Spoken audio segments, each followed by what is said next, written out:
For all you haters out there that are in the comments lurking and saying that I do this wrong or blah blah blah or I copy these people, whatever, you're going to want to check out the next video because there's a lot of substance there that you can hate me for.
We're back with another video. What's up, guys? Welcome back to my channel. This is episode number 9.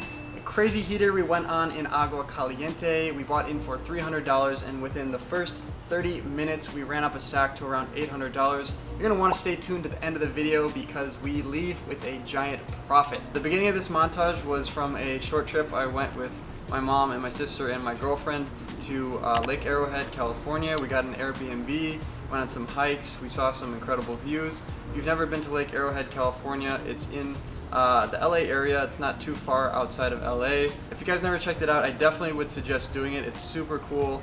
A lot of good fall vibes there. It's completely different than the beach weather that normally takes place in California. So if you're someone who likes the change of seasons as much as I do, would definitely recommend heading out to Lake Arrowhead. Also, really quickly, thank you so much for 1,000 subscribers. We grow by like hundreds of subscribers a day when I post new videos, so that is huge. We'll probably be at 2,000 really quickly. So before I get there, I promised people that when I hit 1,000 subscribers, I would let you guys know a little bit more about me. So if you have a couple questions, I'm obviously going to be answering the Wolfgang one because that was a funny one that someone asked me. But if you have other questions that you want to know, like where I grew up, what sports teams I root for, where I went to college, how often do I play, where did I learn how to play, etc. Leave a comment down below in this video asking me your question, and in the next video I'll rattle off like 5 or 10 of the questions right in the beginning and let you guys know a little bit more about me. This week in my football bets, I got a little bit demolished. If any of you took my picks, I apologize. Did not expect it to go the way that I did. I'm going to go over some of them with you real quick, just a quick recap. I had Auburn +3 in a bunch of parlays. I'm going to put all the bets up here, but I had Auburn +3 in a bunch of parlays that obviously did not hit. They made a good comeback at the end versus Georgia. Someone in the comments let me know that if Georgia ended up losing to Auburn, they would eat their hat, and I really wanted that to happen, so I kind of actually wanted that to happen more than me winning my money, but you know, that didn't end up happening, so maybe next time he'll post something funny that he'll do if I'm right. But Auburn, yeah, they lost for me in 2 of my parlays on Saturday.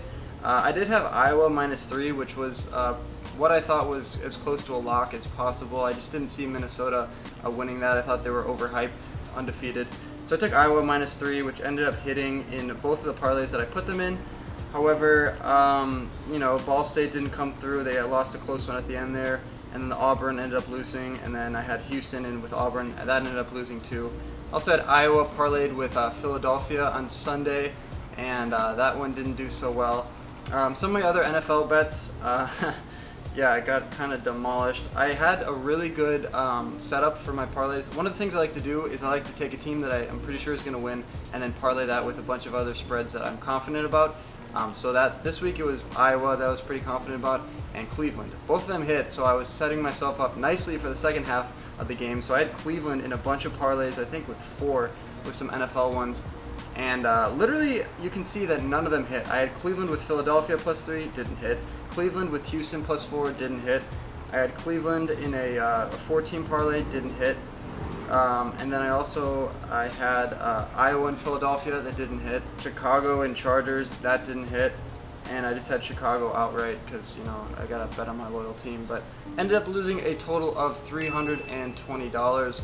So we gave back all the profit we made in last week's thing. But if any of those other parlays would have hit, just literally like 1 or 2 of them out of like the 6 that I set myself up for with like the 2-team parlays, if any of them would have hit, we probably would have been close to even, which is just unfortunate. We lost a lot of coin flips at the end there. Stay tuned to the end of this video. I'm going to foreshadow a couple picks that I like. I'll give you a bunch of disclaimers on which ones I'm super like confident about, like the Cleveland and the Iowas, and then which ones I'm just putting it with to like kind of just up the juice. So yeah, I'm going to put all my picks for next week at the end of this video. So if that's something you're interested in, you're going to want to stay tuned to the end to find out. For the rest of you guys are here not to see my montage of my family, not to see my football picks, but you're here to see poker hands. So I'm going to give you some of those. I suggest that you buckle your seatbelts because the first 5 to 6 hands here go by very fast. Game time was about 30 minutes of actual live play, and it's pretty insane. I don't remember the last time I won this many hands and this many big hands concurrently. So yeah, you're going to see for yourself right now. These first 6 hands, we're not going to put any graphics up for them. We're just going to go through them really fast here. Just to give you the gist of how I ran up a stack. I ended up buying in for $300, which is always the maximum at the Agua 1-3 games. That's what I do every time. So let's go. The first hand, we have obviously 300 in our stack. We look down at Queen 10. We limped in pre, and 5 people go to the flop. We end up flopping 2 pair in that, which is pretty good. With 5 people in the pot, somebody puts in a bet. I raise it up to $35. We get 1 caller. The turn, I end up betting $60, and 1 guy calls. And then on the river, it comes a bad card, a straight ends up coming in, and other stuff like that. So we just check, doesn't matter, we scoop. Nice first hand. 14. Second hand, we pick up 10-8 of hearts. We go 6 ways to the flop with $12 each. The flop comes 9-7-6, so we flop the joint. That's actually the cover for this video, flopping the straight. So we flop a straight there. We bet $12 into 6 people. We get 2 callers. Just trying to build a pot there. The turn, we end up betting $40 and both people fold. Scoop a nice one there. Third hand, we have ace queen of diamonds. We raise it to $22 over a straddle, and we end up getting 2 callers. We flop top with queen 10-8 on the board. Checks to me. I bet 30, and they both fold. So we take that one down.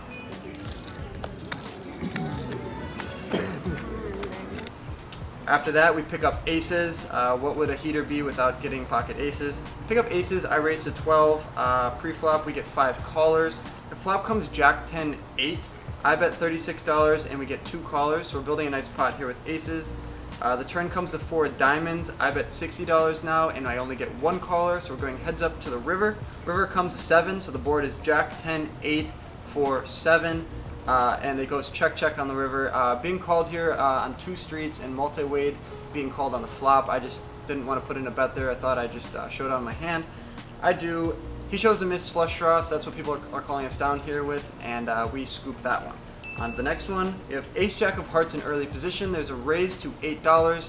2 people have already put in money voluntarily, so I'm going to be raising it up fairly large here with ace jack of hearts.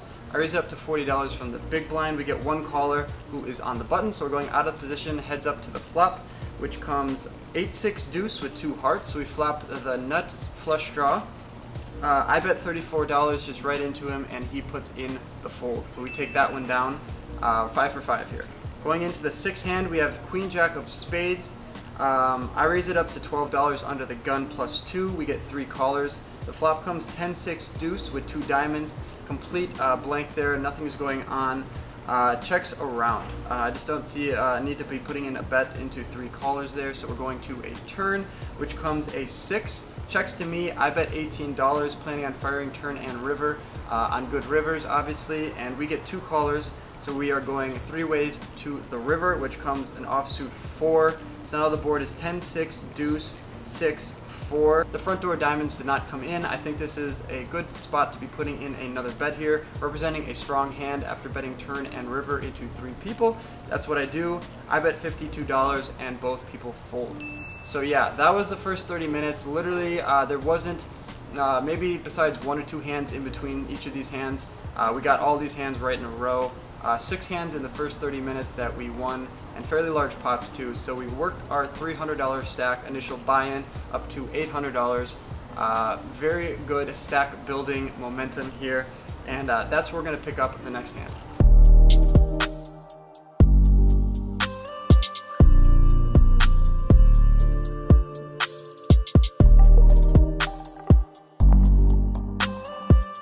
Next hand with $800 in our stack, we look down at 10-6 of diamonds from the small blind.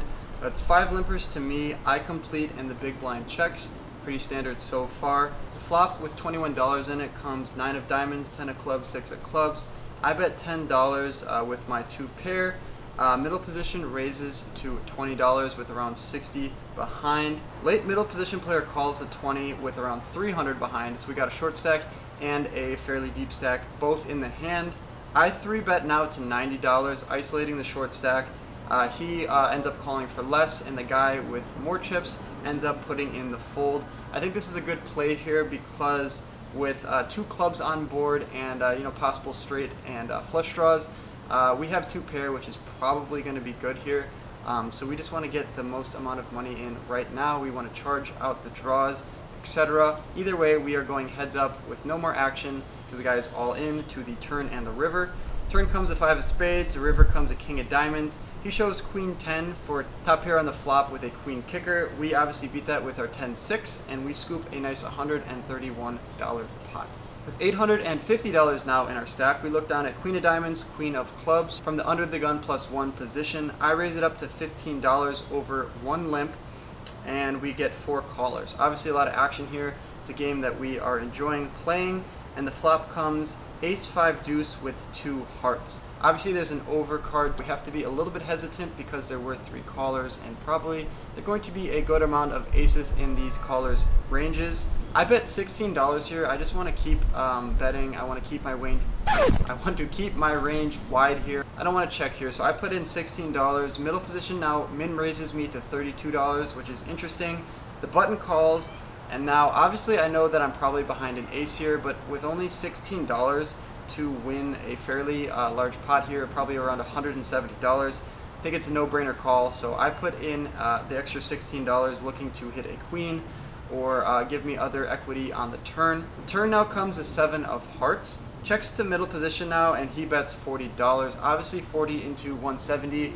It's still a really good price. The story he is telling is that he has at least an ace, so I can't continue here. I'm not going to be putting in $40 just looking to hit a queen on the river. He scoops that pot. Nice answer. On to the next one.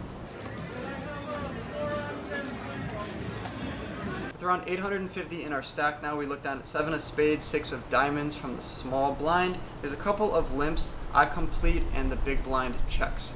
Pretty standard. Going to the flop here with $15 in it. It comes 4 of spades, 5 of diamonds, 4 of diamonds. So we flop the up and down straight draw. Checks to the middle position player who bets $10. Another guy puts in the $10, and I'm going to call here all day. I could be raising, but it's a paired board, so even if we make our straight, we could be behind, 2 pairs that end up making a boat, stuff like that. I'm just going to put in the call here and play cautiously. Obviously, we still have a lot of equity with 2 overcards and, the up and down straight draw. Not going to be folding here for $10. I put in the call. Turn comes the 10 of spades, checks to middle position player again, and he bets $20. We both make the call here, so now there's around 105 in the pot. We still have the same amount of outs that we did on the flop. I'm not going to be folding for $20 there. So we both make the call going to the river, which comes a nice 3. So we make the high end of the straight there, 3, 4, 5, 6, 7. Obviously the board is paired, so we have to be hesitant of that. I think I made a mistake in this hand. I think I need to be leading here and then lead folding. In the moment, I decided to check call. Obviously that did not work out well for me because it checks around. We show our hand, everyone mucks, and we're good. So I don't think we got the most amount of money there. Why are we calling on the flop and the turn if we're just going to be checking when we make our hand and not getting any extra value? When we make a strong hand like a straight, we need to be betting for value here. We can't risk it going checked around. We could either be raising the flop or the turn. I think we could be raising the turn a lot and then just continuing on the river and then bet folding. Given the way we played the turn, I think the river needs to be a lead when we realize our equity. Oh well, we still won the pot. Didn't make the most amount of money, which is important for me going forward. On to the next hand.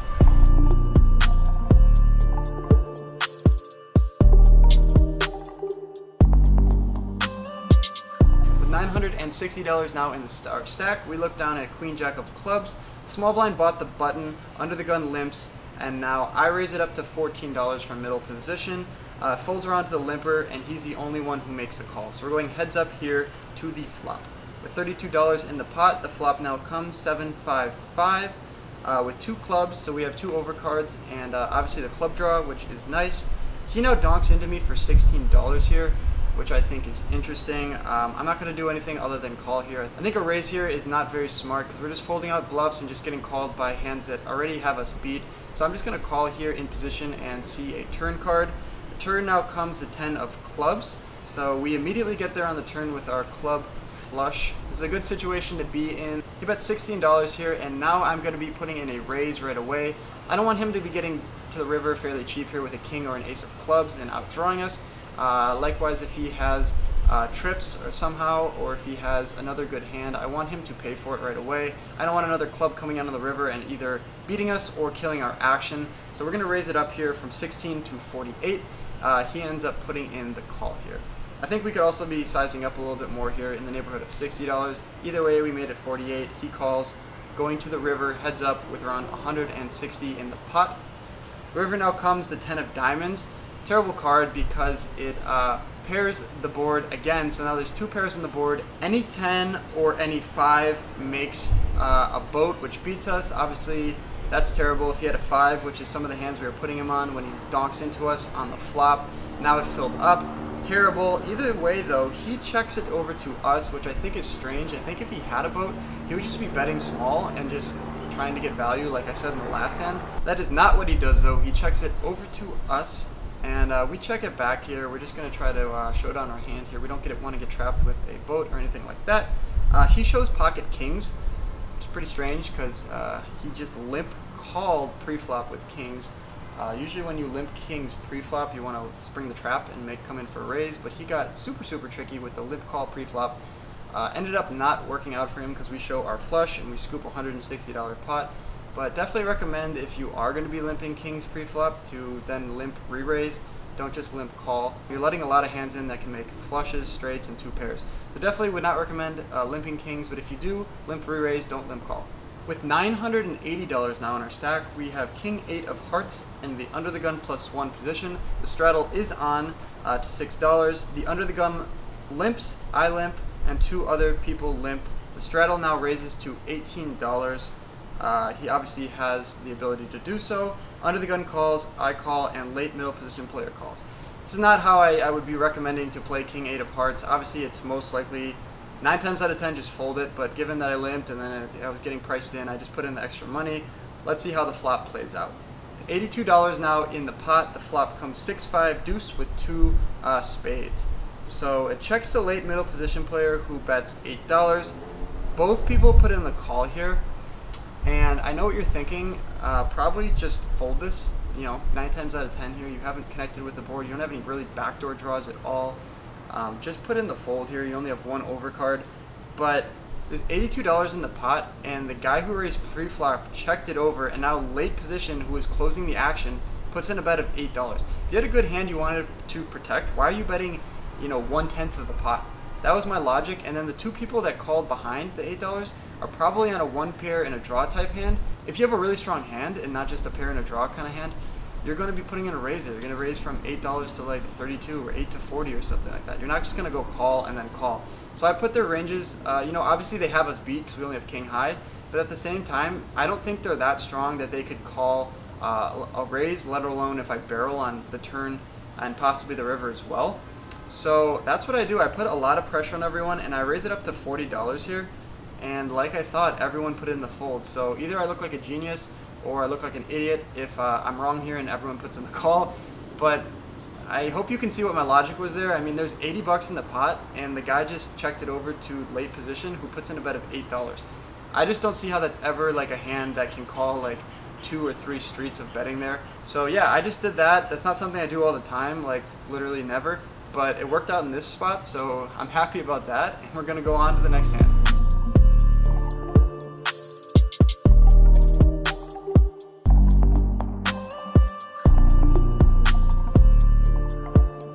With $950 now in our stack, We look down at ace-4 of hearts in the under the gun +1. I raise it up to $6. Middle position player puts in the call. Late middle position player calls. Now the hijack raises it up to $28. The big blind puts in the call, and I put in the call.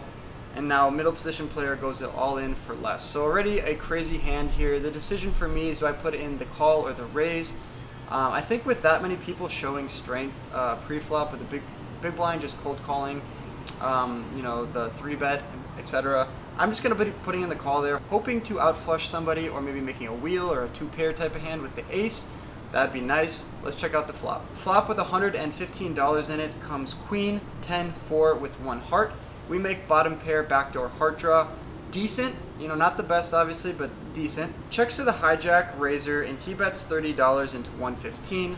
I'm going nowhere for that price. I didn't call ace-4 of hearts to be folding when I have a backdoor draw in a pair. So I'm going to be putting in the call there.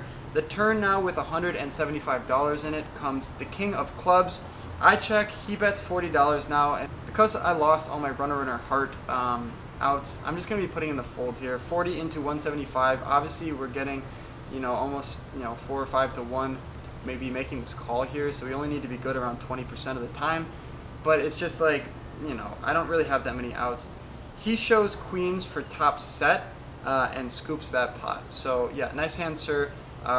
Only card that were really going to help us there was a jack, so good fold by us. On to the next hand. With $900 now in our stack, we look down at queen of diamonds, jack of hearts from middle position. I raise it up to $12 and we get 4 callers. Action is still flowing here. We're getting 4 callers.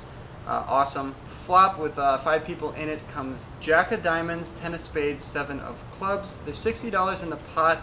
I bet $32 here with our top pair with a queen. Obviously we have some backdoor, you know, straight and stuff like that. I bet 32 into 60. Late middle position player goes all in for $55. Not going to be folding here. We're probably going to be behind a lot of the time unless he's doing this with a draw, which is nice. Nice. I put in the call. Turn comes a 9 of diamonds. The river comes the queen of spades. He shows ace-9 for a complete nothing on the flop. Ended up turning a pair. I have no idea why he did that.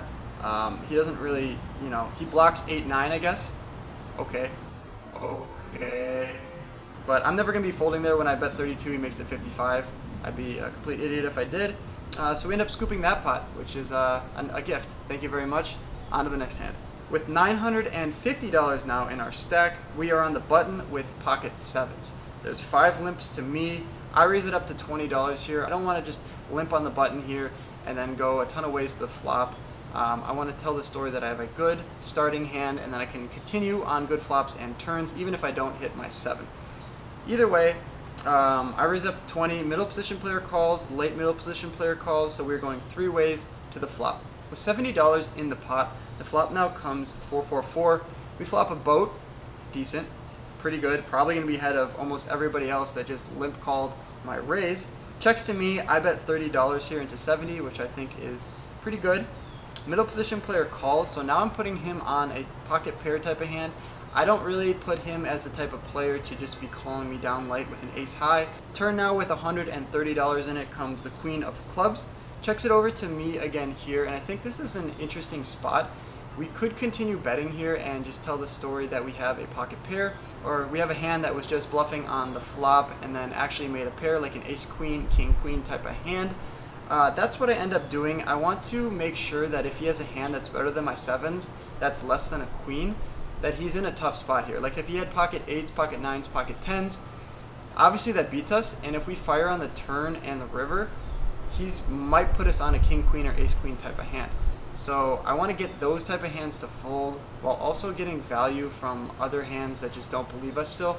Because people do that all the time. They just call down light because they just don't believe you. They think you have an ace high, and if they have pocket 5s or pocket 3s or something, they might just call you down.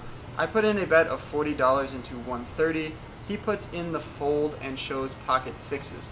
So I think the way we played it is fine. I could check the turn given that he has pocket 6s and then fire on the river for 40. Obviously we don't know anyone's hand in poker. That's the fun of the game. No shit, Sherlock. So I was trying to eliminate hands that were less than queens but higher than our 7s. We actually eliminated a hand that we did beat in the situation. Oh well. Going on to the last hand of the night. With $960 now in our stack, we have queen 6 of clubs in the big blind. There's 5 limps to the cutoff who bets 6. There's 4 callers, and I also put in the call. We're going to the flop with $30 in it. Comes 8-6 deuce with 2 clubs. We flop middle pair with a front door flush draw. Checks to the cutoff, he bets $10. I put in the call here as well. If people have lower clubs, I want to keep them in. If people have an 8, they're probably not going to fold if I raise. So I'm just going to try to realize my equity on the turn or the river and then proceed in that way. Turn comes the queen of spades, so now I have 2 pair. There's about $50 in the pot. I lead out for $20 here. I think that this is a decent play because we have 2 pairs, so we should be better than a lot of other people. Even if we are behind, we have another club on the river that should be, 9 times out of 10, a card that helps us, given that the board is not pairing. So I lead $20 and he puts in the call. The river with $90 in it comes 10 of diamonds. I bet $40 here into 90. I think that my 2 pair is going to be good here a lot of the time. He jams now for $90, and I talk out loud and I'm like, this is never a bluff. Like, he called me on the turn and then he's just betting, he's raising me on the river for an additional like $50 here. But what is he doing this with here that is a bluff? Like, I just don't see how we are good here. I basically showed the strength of my hand by leading on the turn and then firing again on the river. If I was bluffing, I'd probably lead turn and then check river or something like that. A lot of people would do that. So when I fire both turn and river, I could have 2 pair all day. So his raise is saying that he has 2 pair beat here. I make the discipline fold, and I show my cards because I know that I'm going to be leaving pretty soon. Obviously, a lot of you say don't show your cards. I really wanted to see what he had. He looks at my hand, like comes across the table, looks at my hand, and basically says, "Oh, you folded that?" And he looked a little disappointed, which got me excited at first. I said, "Okay, I showed my cards. Can you show yours?" He just mucks his cards. I end up leaving the table and I catch him on the way back from the bathroom and I ask him what he had, and he said he had pocket deuces. So looking at the board, he ended up flopping deuces. So he had a set, which obviously beat our 2 pairs. So we did make a good fold there. My read was correct. I mean, what is he doing at a river raise there that doesn't beat us? So we make the disciplined fold. We just only have to put in another $50 to win a pot of, $270 or something like that. But, I was like, what the heck does he have that we're beating? Like, we just have 2 pair. So we make a good fold there, and thank you very much for telling us your hand. That would have kept me up a little bit at night. Usually when I'm getting good pot odds, regardless if I know that you're not bluffing, I'm probably just going to be putting in the call there because of the good price. This time I just put in the fold and I was correct, so I saved an extra $50 in that one. We bought in for $300. At our peak we were up to close to $1,000. However, we were up stuck a little bit and ended up cashing out for $879. Obviously in the first 30 minutes we made, the majority of that. We're up to 800 already, so the other 3 hours we only made another 79 bucks. Either way, we're gonna take that all day. That was a huge heater in the beginning. Great for this vlog. Obviously you guys love when I do well. For those of you that are haters, and there are a couple of you that have been showing up in the comments, you're gonna want to subscribe because the next video you probably will like, because I lost a decent amount of money. We were at Agua again. We jumped into a 2-5 game. It was decent. We jumped back into a 1-3 game when the 2-5 game broke, and we lost our entire stack in a couple of hands. I ended up playing a little bit looser than I normally do because I was with some friends. But for all you haters out there that are in the comments lurking and saying that I, do this wrong or blah blah blah, or I copy these people, whatever, you're gonna want to check out the next video because there's a lot of substance there that you can hate me for. A lot of bad plays and a lot of run bad. So yeah, definitely hit the subscribe button right now. Hit the like button for all you non-haters that enjoy this video. The haters can hit the dislike button. It still helps the channel because YouTube thinks that it's a trending video. But yeah, I hope you guys enjoyed this video. Hope you enjoyed my heater. For those of you that have stuck around this long and want to hear a couple of my picks for this next week, thank you very much for trusting me and giving me your attention. But unfortunately, it's Monday right now, and a lot of the Saturday lines for college football have not come out yet. But fortunately, the NFL lines have indeed come out. I'm looking at a couple of them right now, and there's a lot that I do not like. I kind of like the Broncos over the Bills. Broncos +4. They're away, but Buffalo is only -4. I like Broncos +4 in that one. Kind of like the Jets +3 at home against the Raiders. You know, the Raiders have been playing very well recently under John Gruden, but the Jets should be getting more points there, so I'm going to take the Jets +3. I also like the Redskins +3.5 against the Lions. I think with Geis and Dwayne Haskins and their really good wide receiver, they have a really young core and they're going to want to be developing those guys. So I think Adrian Peterson takes a step back in that game and Geis takes a step forward. He's huge, he's explosive. He had a 45-yard reception as a running back in the last game. He's going to be a very good player.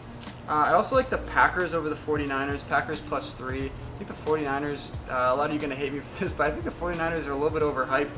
I like the Packers in that one, +3 away. Green Bay, Aaron Rodgers addressed in the last game where they had a West Coast game. They left 2 days before and he didn't like that. He thought that the rhythm was off and stuff like that. So they're going back to their usual 1 day of rest. I think the Packers are going to be ready for this game. It's Aaron Rodgers, Aaron Jones. I don't know. I mean, I know San Francisco's defense is filthy, but at the same time, it's Aaron Rodgers, Aaron Jones. Devontae Adams is back. You know, you got a really decent defense in Green Bay as well. And then the Monday night game is Ravens-Rams, and Ravens are only -3 in that game. I think with all the hype, there's going to be a lot of money going towards the Ravens. So I say fade the public in that one and take the Rams. I'm not a Rams fan. I do live in LA. A Bears fan, but I say take the Rams in this one. Take the Rams +3. See if you can buy a hook to 3.5, and then when the Ravens only end up winning by 3, you end up scooping that bet and are straight in profit land. So yeah, those are some of my picks from NFL. If you want to see my picks for Saturday, I might be posting them on my Instagram story, so you can check it out right here. This is my handle. Other than that, you can just rest assured with my NFL bets. Spread your money out on those. Don't just bet on one. As always, bankroll management is huge for you know, betting on sports. And if you don't have the money to lose, don't bet on it. Just watch the games and see how I do. So yeah, thank you for tuning in for that segment. Also, thank you very much for 1,000 subscribers. The channel is growing very fast. I got a lot of big things planned for this channel in terms of videos and content now that we hit 1,000 subscribers, but I will let you know about that in the next video.